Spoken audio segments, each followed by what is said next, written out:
So Alan Reid, our Schools Development Officer, arranged a touch session today with the children from St Joseph's School here in Branksome. We started with about 20 children today between the ages of 7 and 11.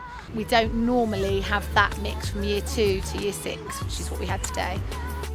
Essentially, we explained to them a little bit about the difference between touch and tag rugby that they've been playing.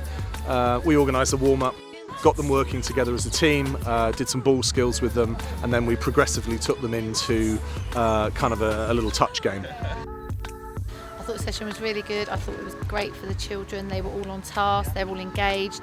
Everybody had an opportunity to play. They learnt the new rules. And it was a challenge for some of them, but I really liked that because then they had to really stop, think about what they were doing, why they were doing it, and how they were going to be successful.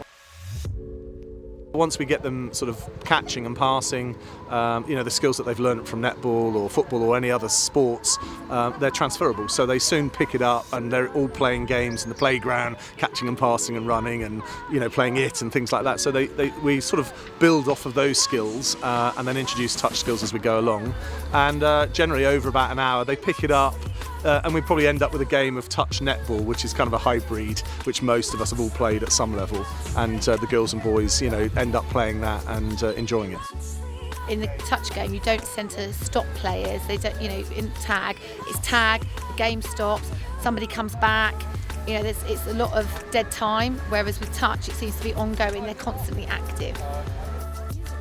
You've got to get players in at grassroots level, and if we can get them before they are teenagers, where they've already chosen karate or badminton or whatever it might be, if we can introduce touch earlier, I think that's a great way to raise awareness, get them engaged in a sport that's all-inclusive. And actually the one difference that we've got with a lot of sports is obviously boys and girls playing together, and they don't necessarily have to stop playing together when they become teenagers, which I think they have to when it's rugby and perhaps other sports.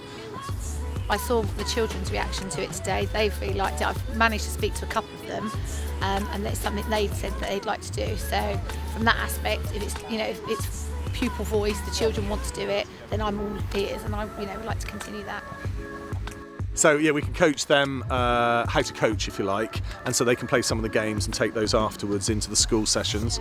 Alternatively, if they're really interested, as we have seen with some of the children, we offer them the option to come to Bournemouth Touch Centre on a Monday night, where they can then plug into our infrastructure there, and we've got 4 kids coaches who run a session from 6:30 through to about 7:30.